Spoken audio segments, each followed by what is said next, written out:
迦牟尼佛，南无本师释迦牟尼佛，南无本师释迦牟尼佛，南无本师释迦牟尼佛，南无本师释迦牟尼佛，南无本师释迦牟。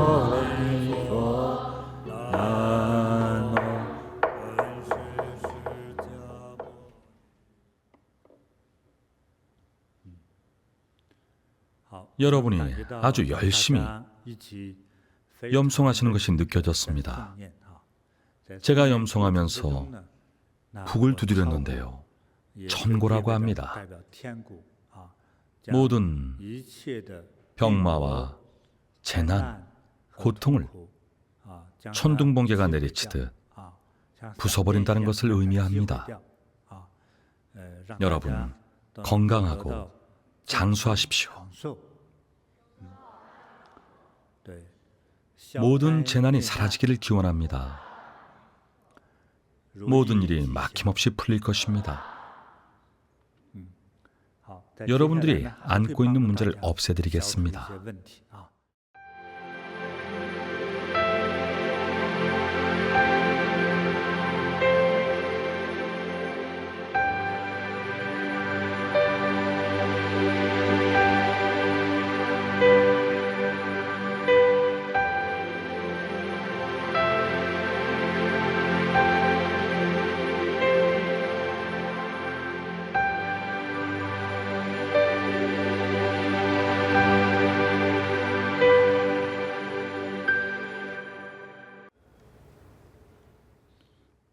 여러분들의 질병과 번뇌가 이 신문지처럼 잠시 후 곧 사라질 것입니다.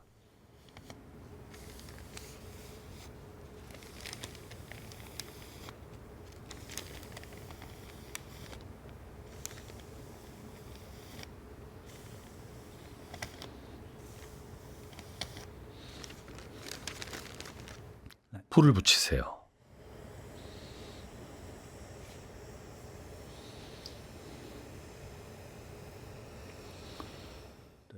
질병은 연기가 되어 사라질 것입니다.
오늘 가피는 여기까지 하도록 하겠습니다.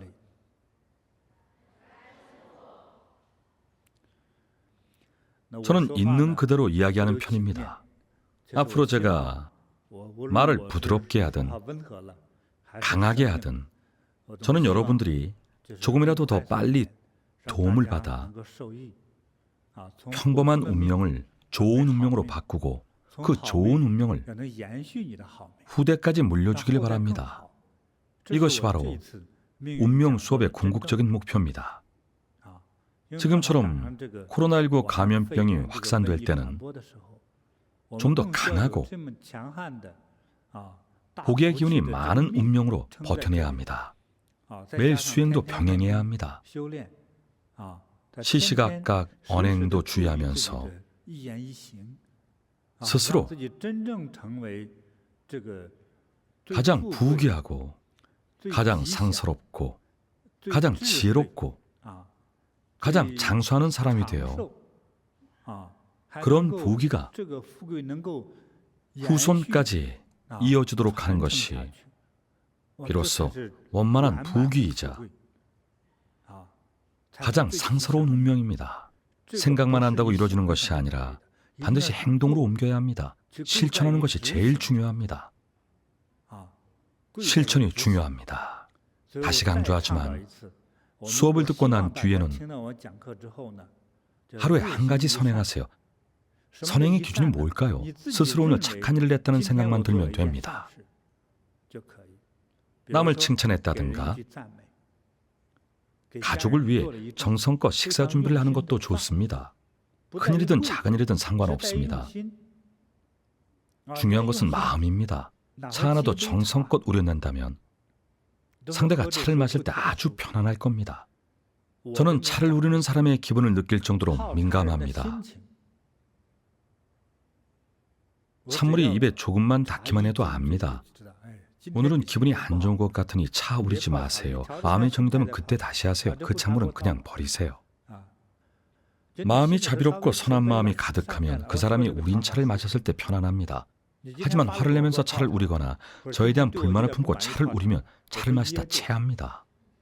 물론 그런다고 죽진 않겠지만 체해서 불편해집니다. 여러분도 마찬가지입니다. 가족에게 감사한 마음으로 연부를 내면서 차를 우려주면 그냥 차가 아니라 부처님의 차가 되고 약차가 되어 가족들이 절로 행복해질 것입니다. 속으로 상대를 저주하면서 교통사고나 나서 죽어버려라 이런 심정으로 우린 차를 마시면 정말로 불운이 닥칠 수도 있습니다. 가족에게 불운이 닥치면 불행해지는 것은 결국 나 자신입니다. 어렵게 찾아온 지금의 복과 부귀를 소중히 여기세요. 타인을 선한 마음으로 대하고 자비로운 마음이 바탕이 되어야 합니다. 마음이 자비로워야 할 뿐만 아니라 선한 말도 함께 해야 합니다. 마음만 착하고 남에게 상처 주는 말을 하는 것은 결코 선행이 아닙니다. 거짓잡입니다. 마음뿐만 아니라 행동도 선해야 합니다. 당연히 말도 선해야겠죠. 온화하고 배려하고 칭찬하고 격려하고 도움을 주는 말들이 바로 선한 말입니다. 또한 하루에 한 가지 선행을 실천해야 합니다. 천천히 고쳐나가다 보면 상서로운 사람이 될 수 있습니다. 부귀한 여자분들의 얼굴은 둥글둥글 원만한 것이 특징입니다. 그런 원만한 얼굴은 결코 남을 죽이거나 남의 물건을 훔치거나 남에게 야박하게 대하는 관상이 아닙니다. 아주 부귀한 얼굴은 보통 양미간이 넓고 하관이 둥근 상인데요. 이렇게 말로만 하고 사진을 보여드릴 수가 없네요. 양미간이 넓고 하관이 둥근 분들은 늘 괜찮다, 언제든 도와주겠다고 합니다. 돈을 빌려가서 안 갚아도 괜찮다, 나중에 다시 얘기하자고 합니다. 어떻게든 남을 용서하고자 합니다. 항상 남을 너그러이 대하죠. 하지만 자신에게는 엄격합니다. 자신의 행동에 대해서는 엄격한 기준을 적용하지만 남에게는 항상 너그럽습니다. 그런 마음을 가졌기 때문에 점점 큰 부귀를 가진 상으로 바뀝니다. 불교에도 큰 덕을 지닌 여러 고승이 계시는데 그 중에서도 집에서 성실히 수행하신 여류 거사님들은 모두 부귀한 상을 하고 있습니다. 얼굴을 통해 그분들의 너그러운 마음과 한없이 자비로운 바탕을 알 수가 있습니다.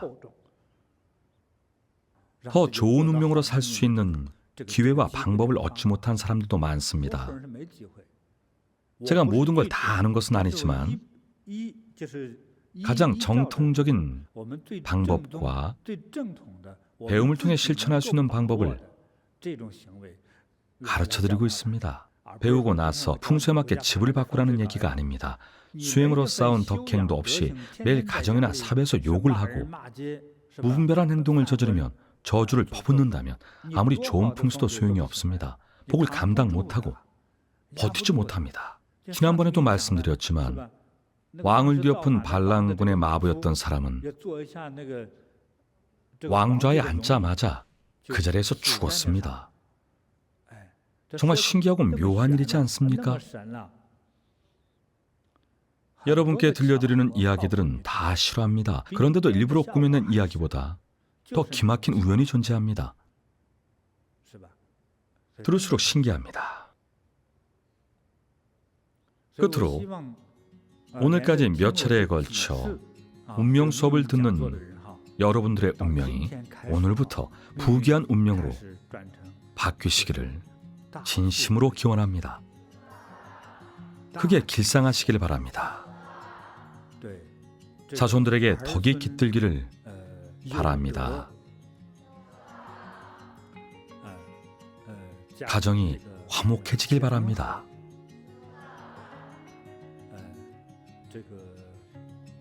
위아래 사람들이 서로 좋은 영향을 끼치길 바랍니다.